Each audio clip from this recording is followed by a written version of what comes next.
Hello friends, तो कैसे हैं आप सब। सीए फाउंडेशन के अंदर हमारा चैप्टर 10 चल रहा है। जैसे मैंने आपको बताया था कि चैप्टर हमारा बहुत बड़ा है, पूरा पार्टनरशिप पे रिलेटेड है। तो पार्टनरशिप हमारी पूरी है, एडमिशन, रिटायरमेंट, डेथ, डिसोल्यूशन, तो पूरा ही हमारा कवर करना है हमें। तो पिछली जो हमारी वीडियो थी उसके अंदर हमने कवर किया था retirement of A partner. Retirement कब आता है, वो किस रीज़न से आता है, क्या क्या उसके राइट्स होते हैं, किस किस चीज़ के लिए वो लायबल रहता है, ये सब चीज़ें हमने पिछली वीडियो के अंदर कवर कर चुकी हैं। तो अगर आपने वो वीडियो नहीं देखी है तो जो उसका लिंक है वो डिस्क्रिप्शन में है, आप लोग जाके चेक कर सकते हैं। आज थोड़ा सा मैनेज करना आवाज़ के साथ, क्योंकि मेरी थोड़ी सी तबीयत ख़राब हो गई है मौसम चेंज होने की वजह से।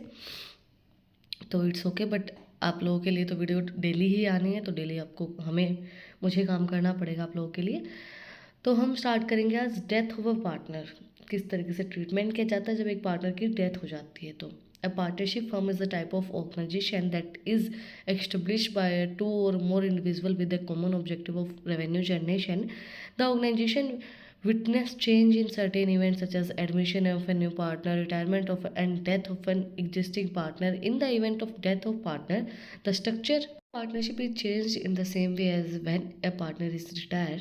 The impact of such a change is discussed in this article. Partnership form का मतलब क्या होता है? एक ऑर्गेनाइजेशन जो दो से ज़्यादा इंडिविजुअल से मिलके बनती है, जिनका एक कॉमन ऑब्जेक्टिव होता है रेवेन्यू को जनरेट करना, मतलब कि प्रॉफिट कमाना, पैसा कमाना।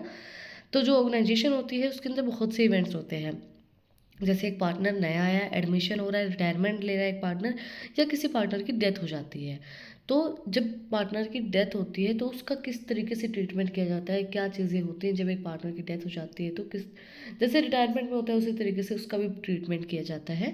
Of reserve, accumulated profit and accumulated loss in the case of death of A partner. किस तरीके से ट्रीटमेंट होगा रिजर्व्स का, अकुमुलेटेड प्रॉफिट्स का, अकुमुलेटेड लॉस का, जब एक पार्टनर की डेथ हो जाती है। तो reserves, existing goodwill, accumulated profit and loss appearing in the balance sheet of the firm at the time of death of a new partner belong to all partners including the retiring or deceased partner. Hence these should be described among all the partner in the all profit sharing ratio.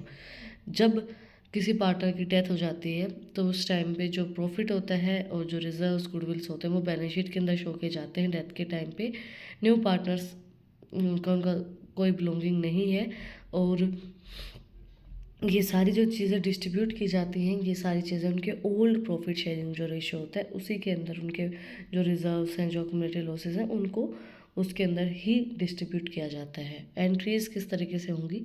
Journal entries are required to be passed. First was distributing of existing goodwill.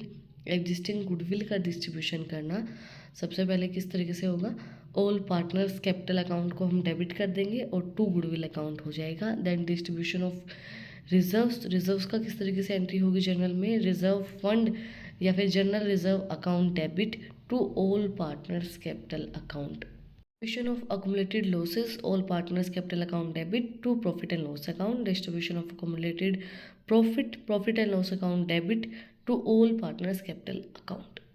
Entries तो आप लोगों को ज़्यादा explain करने की ज़रूरत नहीं है, ये आपके गोल्डन रूल्स के ऊपर बेस्ड है। Journal entries, ledger, trial balance सब मैं आपको करवा चुकी हूँ, तो आप पिछले वीडियोज़ के अंदर देख सकते हैं। Now what is deceased partner? According to the Indian Partnership Act 1932, deceased partner is one who has discontinued the partnership due to his death. Disease partner का मतलब क्या होता है कि किसी पार्टनर की डेथ हो गई और वो अब पार्टनरशिप को कंटिन्यू नहीं कर सकता है। The contact between the partners of A enterprises is not dissolve by the death of a partner. The state of a dead partners is not responsible for any act of the enterprises done after his death. देखो, अगर किसी partner की death हो जाती है तो उस time पे जो कॉन्ट्रैक्ट है पार्टनर्स के बीच में वो डिसॉल्व नहीं होगा उसकी डेथ के अकॉर्डिंगली, मतलब डेथ होने के बाद। तो जो सारे एक्ट्स हैं, जो सारी चीज़ें हैं वो चलती रहेंगी। The accounting treatment in occurs of a death of a partner. Accounting treatment किस तरीके से होगा?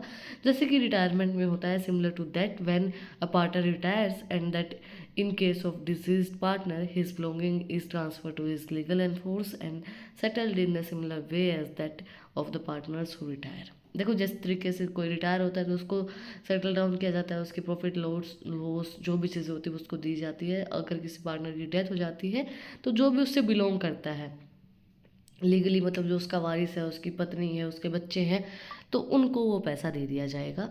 But there is one primary distinction: the retirement usually takes place during the closure of an accounting period or financial year. The death of a partner may take place any time. देखो retirement क्या होता है कि भाई वो financial year जब close होने वाला होता है तब वो उस टाइम पे ही लेता है, एक टाइम पीरियड होता है। बट डेथ का हम नहीं बता सकते हैं कि डेथ एक अनप्रिडिक्टेबल चीज़ है, कभी भी हो सकती है। तो death is an place of any time, कभी भी हो सकती है तो किसी पार्टनर की। तो वो चीज़ एक डिफरेंस आता है रिटायरमेंट और डेथ के अंदर कि भाई रिटायरमेंट तो एक आपके पास टाइम है कि आप डिसाइड कर सकते हो कि मैं इस टाइम पे रिटायरमेंट लूँगा, बट डेथ हमारी डिसाइड नहीं हो सकती है। However, in the case of a partner, his right shall also incorporate his share of gain or loss, interest on drawings, interest on capital from the last date of a balance sheet to the date of his death of his this the main issue situation to the computing of profit for a moderate period। देखो death के बाद भी हो सकता है कि जैसे जो माइनर होता है या फिर जो उसका लड़का है वो माइनर से ऊपर है 18 साल से, तो वो भी उसको ज्वाइन कर सकता है। ज़रूरी नहीं है कि आपको हर मतलब स्वप्ने से पहले आप बोल सकते हो कि हम इस चीज़ को पार्टनरशिप को कंटिन्यू करेंगे। मेरा मतलब उसकी वाइफ बोल सकती है मैं कंटिन्यू करूँगी, बेटा बोल सकता है मैं कंटिन्यू करूँगा। तो बहुत सी चीज़ें होती हैं। पार्टनर की डेथ होती है तो जो शेयर है, प्रॉफिट एंड लॉस का, इंटरेस्ट है, ड्राइंग्स का इंटरेस्ट है, कैपिटल का, वो लास्ट डे तक बैलेंस शीट के अंदर शो किया जाता है। और मेन इशू होता है कि भाई कंप्यूट किस तरीके से करेंगे जो प्रॉफिट है उसका मॉडरेट पीरियड तक। Since it is an related burdensome to close the books and outline final accounts for the period, the dead partner share of profit may be computed on the ground of previous year gain or agrees of a past few years on the base of sales। देखो जो cell मतलब भाई death कभी भी हो सकती है एक पार्टनर की, तो उसका जो आउटलाइन बना हो गया फाइनल अकाउंट्स की, तो जो डेथ के उसका शेयर है प्रॉफिट का वो आप कंप्यूट करेंगे उसके प्रीवियस गेन से कि भाई उसको पिछले साल कितना पैसा मिला था, और उसके पास्ट ईयर का आप देखोगे एग्रीगेट निकालोगे भी पास्ट ईयर में इतनी सेल होती थी, इतना उसको गेन मिला था, तो उसके अकॉर्डिंग आप उसको शेयर करोगे। Linking death of a partner with retirement of a partner. अब किस तरीके से लिंक किया जा सकता है डेथ ऑफ अ पार्टनर और रिटायरमेंट ऑफ पार्टनर को? Common accounting treatment in the case of retirement of a partner and death of a partner. Commonly क्या होता है कि जब एक रिटायरमेंट होता है पार्टनर और डेथ होती है तो क्या क्या अकाउंटिंग ट्रीटमेंट कॉमन होता है? Assuming retirement to be on the date of balance sheet, partners capital balance, existing goodwill, partners share in the present value of the firm. Goodwill assume कर लिया आपने रिटायरमेंट इस डेट पे लेगा, तो partners की जो शेयर्स हैं and revaluation of profit or loss, reserve and surplus and PTC assets, drawings made by the partner, assets and liability take over by the partner, partner's loan given in asset sides और balance liability sides। ये जो चीज़ें हैं ये आप देख सोच सकते हो कि भाई जब रिटायरमेंट होगा, एक आपने पीरियड मान लिया कि इस टाइम पे रिटायरमेंट होगा, तो ये सब चीज़ें इनका ट्रीटमेंट किस तरीके से होगा। Special accounting treatment required in the case of death of partners only.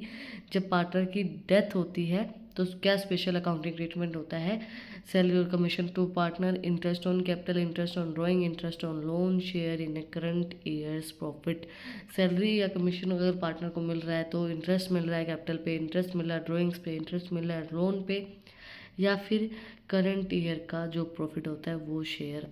Accounting treatment at the time of death of a partner is an extension of a retirement of a partner. In the above mentioned list, treatment of a category A item is especially the same both of retirement and death. There will be no effect of date of death. मतलब कोई effect नहीं होता है। आपको ये है कि अगर जैसे कि इस साल में अभी किसी की डेथ हो गई जुलाई के अंदर, तो वो आगे तक जब तक ये साल पूरा नहीं होता 31 मार्च तक उसका प्रॉफिट शेयर इंटरेस्ट सब उसको मिलेगा। इसी तरीके से रिटायरमेंट भी अगर आप अब मैं जुलाई में ले रही हूँ तो जुलाई जो हमारा पूरा साल होगा वहीं तक मुझे पूरा प्रॉफिट लॉस सब मिलेगा 31 मार्च तक। For the treatment of category B item date of death plays a very important role. But category B के लिए जो आइटम्स हैं मतलब डेथ कब हुई है वो बहुत इंपॉर्टेंट रोल प्ले करता है कैटेगरी बी के लिए। Calculation of category B items, किस तरीके से हम कैलकुलेशन करेंगे जो हमारे कैटेगरी बी के आइटम्स थे, जैसे कि salary to the deceased partner, मतलब जो पार्टनर जिसकी डेथ हो गई है उसकी सैलरी मंथली सैलरी है। टाइम पीरियड देखेंगे, commission as per the agreement for the this period only, जो कमीशन उसने एग्रीमेंट में ले रखा है भाई इतना कमीशन वो लेगा, वो देखेंगे। Time period equals to period from the date of last balance sheet to the date of death. Time period देखेंगे, जो पीरियड है उसका लास्ट बैलेंस शीट का और डेट ऑफ डेथ का है। It can be month, weeks और डेज। ये पीरियड मंथ का भी हो सकता है, वीक का भी हो सकता है, डेज का भी हो सकता है। Calculation of category B items. Capital balance as per the last balance sheet. Capital balance हम जो आपकी लास्ट बैलेंस शीट है उसके अकॉर्डिंगली करेंगे, मल्टीप्लाई करेंगे रेट ऑफ इंटरेस्ट से, डिवाइड करेंगे 100 से, मल्टीप्लाई करेंगे टाइम पीरियड से, डिवाइड करेंगे 100 से, सॉरी 12 से। जो टाइम पीरियड हमारा 12 महीने का होता है तो 12 से हम करेंगे। Interest on drawing, we will use the rule of interest on drawing learn earlier end of course, keep in mind the time period. हम इंटरेस्ट ऑन ड्राइंग के अंदर भी टाइम पीरियड को कंसीडर करके उसी तरीके से कैलकुलेट करेंगे।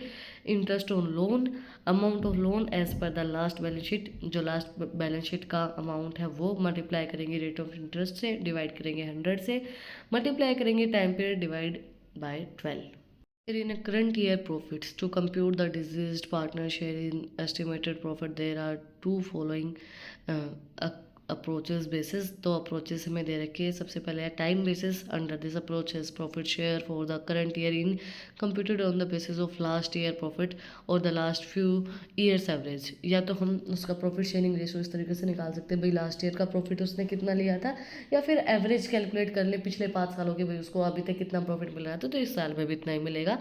फॉर्मूला क्या रहता है, last years profit multiply by time period divide by 12 multiply by disease partner shares. जो डिजीज पार्टनर जिसकी डेथ हो गई उसका पार्टनर का जो शेयर है उसे मल्टीप्लाई करेंगे। और दूसरा क्या आता है, average profit multiply by time period divide by 12 and multiply by disease partner shares. Average profit हम कैलकुलेट कर सकते हैं, जैसे मैंने आपको बताया कि भाई 5 साल का हमने एवरेज निकाल लिया और उसके साथ हमने मल्टीप्लाई कर दिया टाइम पीरियड का और मल्टीप्लाई कर दिया जो पार्टनर का हमारा जो डिजीज पार्टनर उसका शेयर है। turnover basis, in this case his profit share for the current year is estimated using the last year sale and the last year profit। ये टर्नओवर के ऊपर है, जो लास्ट ईयर की सेल उसकी हुई है या लास्ट ईयर का प्रॉफिट हुआ है उसके अकॉर्डिंगली हम उसका प्रॉफिट शेयर देंगे। फॉर्मूला क्या होगा, step 1 computed profit percent of the last year profit divide by last year sales multiply by 100 हम करेंगे। स्टेप 2 क्या होगा, from estimated profit till the date of death, current year's की सेल अब जो हमारी डेट ऑफ डेथ है multiply करेंगे प्रॉफिट से। स्टेप 3 होगा डिजीज पार्टनर शेयर क्या रहेगा, profit firm's profit as per the step 2 multiply by disease partners का रेशो जो है, जिस भी रेशो में वो प्रॉफिट ले रहा था वो रेशो हम इसके अंदर मेंशन कर देंगे और कैलकुलेट कर लेंगे कि भाई उसका प्रॉफिट कितना रहेगा। फॉर टुडे आज हमने कंप्लीट किया डेथ ऑफ अ पार्टनर। अगर किसी पार्टनर की डेथ हो जाती है तो किस तरीके से ट्रीटमेंट होता है, क्या क्या एंट्रीज होती है जर्नल के अंदर और क्या क्या चीज़ें की जाती हैं जब एक पार्टनर की डेथ हो जाती है और किस तरीके से कॉमन होता है रिटायरमेंट और डेथ के अंदर। अगर आपको कुछ भी डाउट है, कुछ भी पूछना है तो कमेंट में आप मुझसे पूछ सकते हैं। और अगर आपको इन टॉपिक्स की PDF चाहिए तो टेलीग्राम चैनल का लिंक भी डिस्क्रिप्शन में है, वहाँ पर जाके आप मुझे फॉलो कर सकते हैं। और भी इंटरेस्टिंग रील्स को देखने के लिए इंस्टाग्राम चैनल का लिंक भी डिस्क्रिप्शन में है, वहाँ पर जाके आप मुझे फॉलो कर सकते हैं। और यहाँ तक वीडियो को देख लिया है तो सब्सक्राइब बटन पे मुक्का मार दो, बेल आइकन प्रेस कर दो ताकि जो सबसे पहले अपडेट है वो आप लोग के पास आए। फिर मिलते हैं एक नए वीडियो के साथ, एक नए टॉपिक के साथ। Like share subscribe. Thank you for watching my video and enjoy your life.